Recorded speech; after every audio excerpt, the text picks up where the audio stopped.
Okay, here it is, our calculus exam view.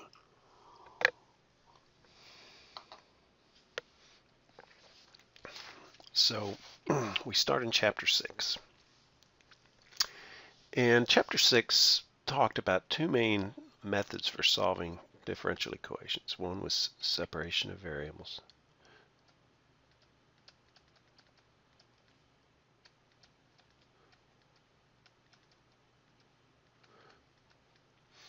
And one special case of this was homogeneous equations, which were not initially separable, but you can make a substitution to make them separable. Now, I'm not going to test you on that, the homogeneous stuff, but you should be able to solve a separation of variables problem. And basically what you have there is you'll have y, you'll have dy, you'll have x, and you'll have dx. And you just have to do the algebra to separate the parts that involve these two things from the parts that involve these two things. So you might end up with something like 1 over y dy equals x squared dx. So the original equation may have been y prime. We substitute for y prime, we substitute dy dx, and then we separate the dx part from the dy part. So you'd end up with that, and then you'd have to integrate. You'd integrate both sides. And since they are the variable by themselves, you don't have to, you just treat it like normal integration. So you use your integration tables to do that. So here you'd end up with the natural log of the absolute value of y equals x cubed over 3 plus c. Okay, so that's separation of variables. I'm not going to go a huge amount of detail of that. The second method was integrating factor.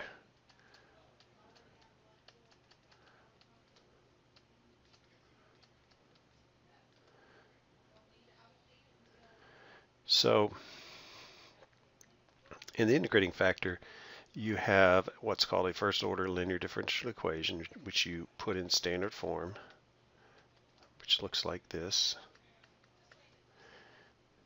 where this term in front of y is a function of x, and so you have a function of x multiplied by y is equal to some other function of x. The coefficient in front of y prime is 1, so if it initially isn't in this form, you need to manipulate it to get it in this form. And the whole idea behind integrating factor is you're going to multiply this whole equation by a function of x, which allows you to collapse the left-hand side into a single term. So that multiplying factor, which we call the integrating factor, u of x, is just equal to e to the integral of p of x dx, where p of x is this multiplying function in front of the y variable. And what the kind of things that you can have, and if you go back and review, you look at the review on chapter 6, you'll see. So what I'm doing here is I'm going to tell you what's going to be on it. If it's already been covered in a previous review, I'm not going to redo it. I'm just going to tell you that you need to be prepared for it. Okay. So if you don't remember how to do this, go back to your first test and you didn't do well. So then you might want to review that and do some other problems. Okay, then you got into chapter 7.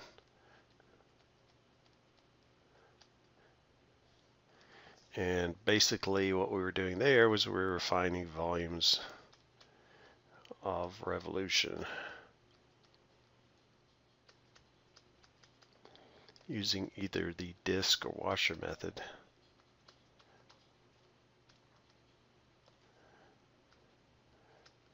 And you could do that around a horizontal axis or a vertical axis. You could also use the shell method.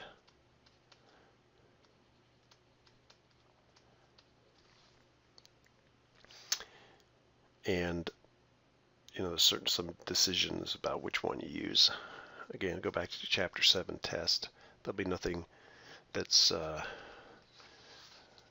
vastly different than the material we covered. on chapter 7.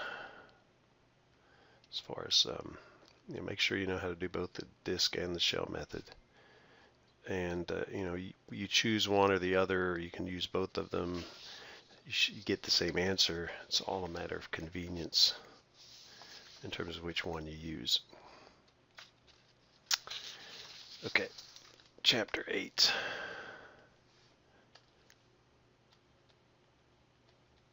See if there's anything else you don't need to review on chapters. So I've told you the 2 things you need to review on chapter 6. On chapter 7, I'm not going to test you on anything in section 4, which we didn't before. You have areas between curves. That's not that difficult, so I think you ought to review that as well as on the test. So, okay, that's all I'm going to say about that. Okay, chapter 8, you have integration by parts.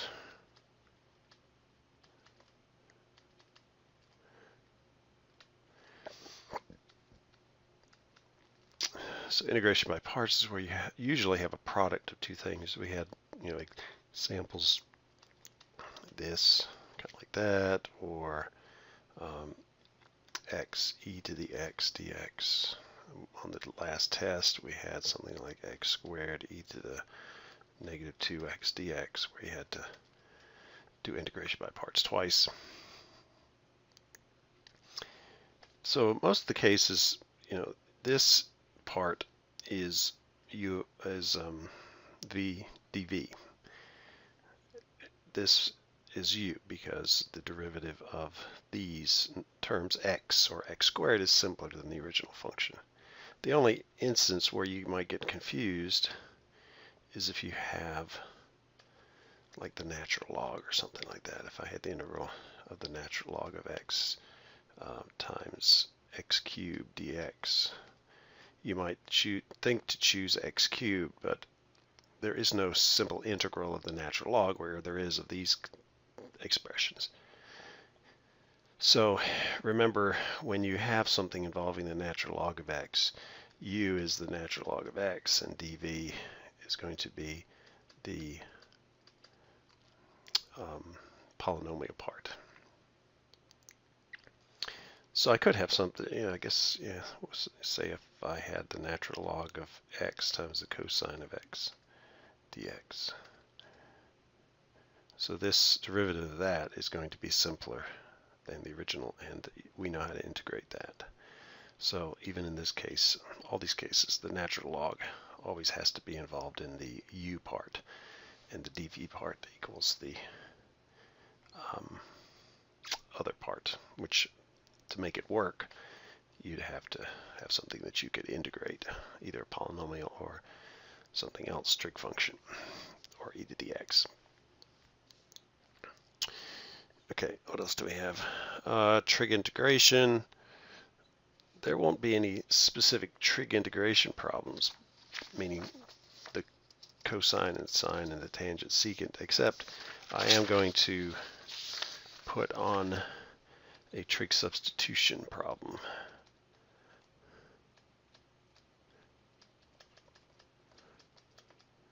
So that is where, depending upon the form of the square root term, or for example, if I had 25 minus x squared, or if I had just 25 minus the square root of 25 minus x squared, or 25 minus x squared, or any variation of some constant minus the variable squared, you would use the substitution that the sine of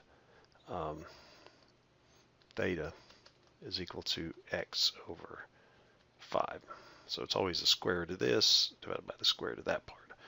And then you have your triangle.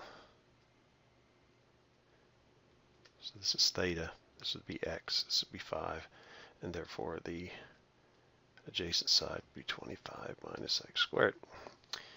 If you have something like the square root of x squared plus something, let's choose a different one just so we're not boring. X squared plus 9 squared, or just x squared plus 9, or x squared plus 9 to the 3/2 power. So anything of this form, the substitution you'd use is the sine of theta is equal to x over 3 in this case. All depends, this denominator depends on what this second term is. In that case, you end up with a triangle, right triangle with this angle theta. So the tangent is the opposite over the adjacent, and therefore the hypotenuse is x squared plus 9. So it's this squared plus that squared.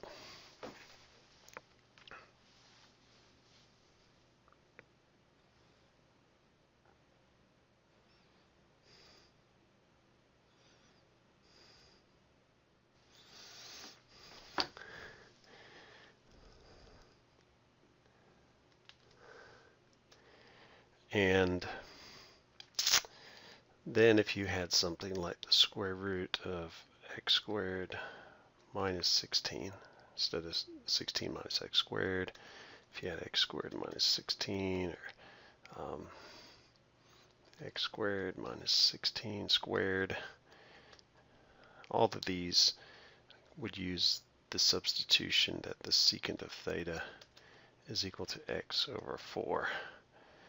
And the secant is the hypotenuse over the adjacent, which leaves this side here 16 minus x, or x squared. It's going to be x squared minus 16. So, here the corresponding function is the sine. Here the corresponding function is secant.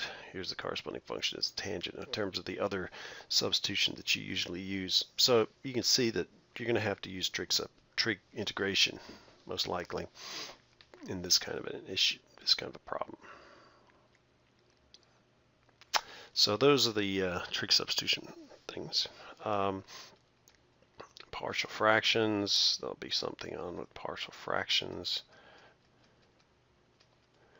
So, there's the two cases where you have linear factors and you set the x value equal to the linear factor, and so that eliminates one of the terms, and you solve for a and b, that kind of thing. Or you have a quadratic factor, then you have to group the terms according to x squared x and constant stuff like that. So again, review the video.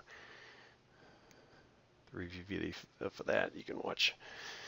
One thing we haven't had on previous tests is L'Hopital's rule.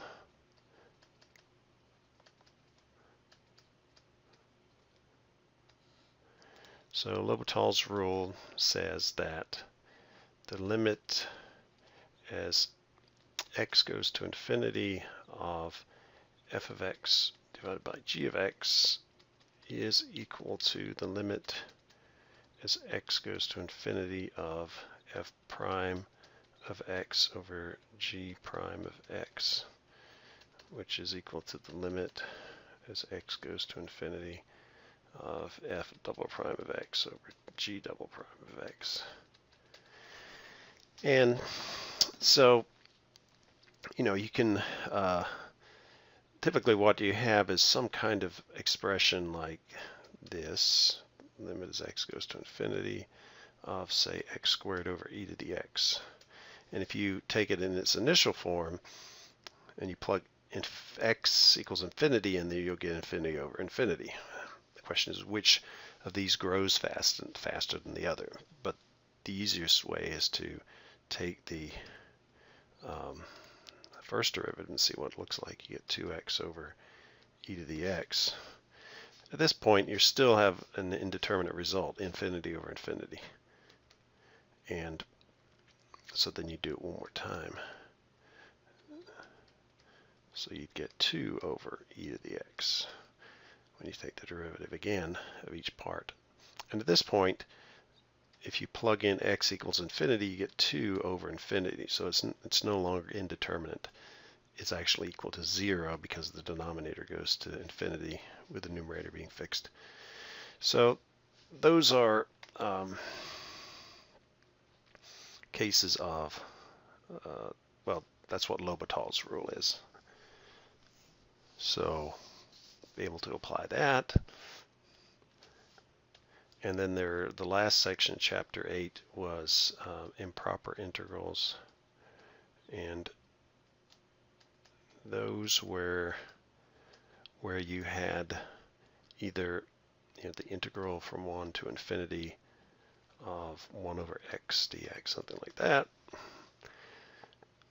where this part goes to 0 as x goes to infinity. It doesn't mean that that's going to be, it depends upon the exponent whether this thing is going to converge or diverge. Give you a number, not give you a number. The key thing that I want you to remember to do, besides solving these things, is to rewrite it as the limit as b goes to infinity of the integral from 1 to b of 1 over x dx. So instead of using the infinite limit, you have a finite limit, and then once you've integrated it, you let b go to infinity and take the limit. And a lot of times, sometimes it takes L'Hopital's rule, sometimes it doesn't. It's just a simple result. So for example, let's just do this one as an example. But you can go back and look at your homework. So what you have is the limit as b goes to infinity. Well, the integral of 1 over x dx is the natural log of the absolute value of x. And we value that way between 1 and b. So the limit as b goes to infinity of the natural log of the absolute value of b minus the natural log of 1. But the natural log of 1 is 0, so you just get the natural log of b. Well, as b goes to infinity, the natural log of b goes to infinity. So this equals infinity, and therefore the integral does not exist.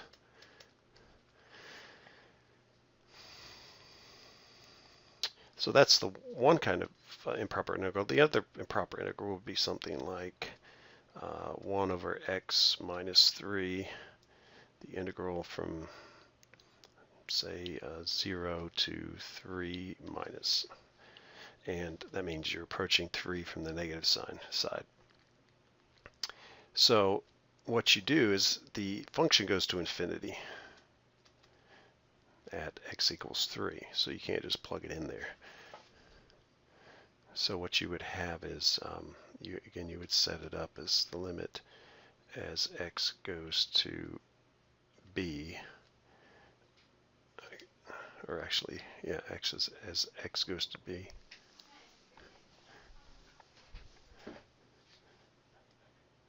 The integral from 0 to b of 1 over x minus 3 dx. So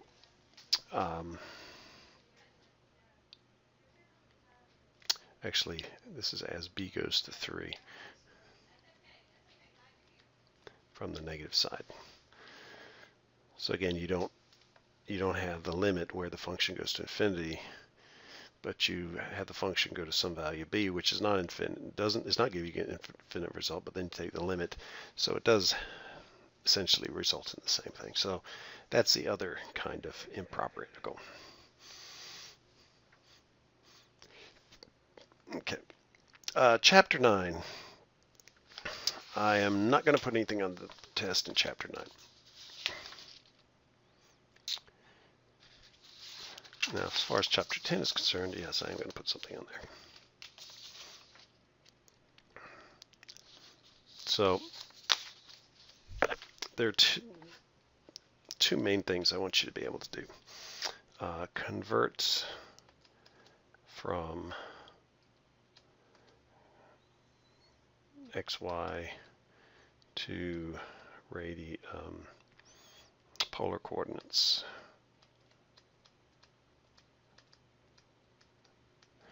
So remember, if you're given an xy coordinate, to get the polar coordinates, r is equal to the square root of x squared plus y squared, and theta is equal to, well, the reference angle theta is equal to the inverse tangent of the absolute value of y over x.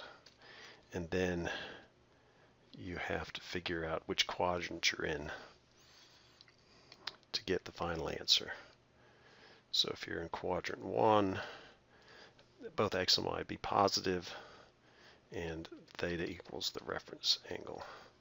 In quadrant 2, which is over here, that's when x is negative and y is positive. So that's how you know from the signs on the original xy, theta is equal to pi minus the reference angle. If you're in the third quadrant where they're both negative, theta is equal to pi plus the reference angle. And in the fourth quadrant, that's where x is positive, y is negative, theta equals 2 pi minus the reference angle.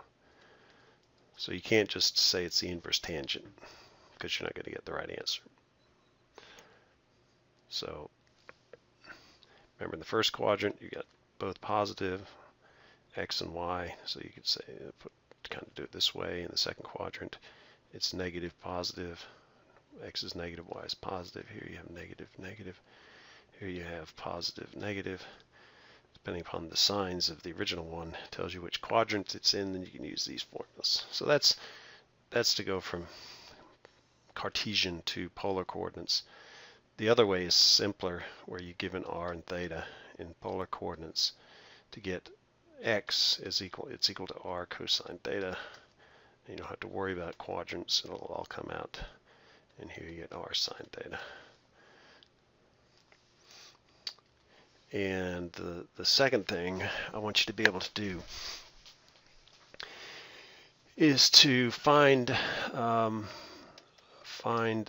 dx and d squared y dx squared. So the derivative and the second derivative, which tells us something about concave up and concave down, for parametric equations. Now we'll use t as the parameter. So it'll be x is a function of t and y is a function of t. So something like a circle with radius 2, actually an ellipse, let's say a circle with radius 2, so that'd be 2 cosine t, and y would be 3 plus 2 sine t. So these are parametric equations for a circle that has radius 2 and center at 2, 3. Okay. So they may be trigonometric, they may be just algebraic. The equation says that the first derivative, which is the slope of the tangent line, is dy dt divided by dx dt. So you take the derivative of this with respect to t, put that in the numerator, take the derivative of this with respect to t, put that in the denominator, and simplify it. And it'll give you, that's your dy dx, your slope of the tangent line. Then you have d squared y dx squared, which is the second derivative, and you take the derivative with respect to time of dy dx, which you get from here, from the previous step, and then you divide by dx dt again. So you've already done that in the previous step. So then you take this, which is a function of t, so dy dx is a function of t, and you take the derivative of that part with respect to t, and again simplify it, and you have an answer. And then also evaluate them at some value of t, meaning just plug t in to this equation, that equation. So again, I'm not going to work through a particular problem. You can go back and look at your homework. But I think that's it. So you're going to have to do a little more work than just watch this video to get your, you can have, we had 4 tests, plus we had this additional material in chapter 10, so even though we're not doing chapter 9. So let's say you can have 4 sheets of paper, one for chapter 6, one for chapter 7, one for chapter 8, one for chapter 10. That's it.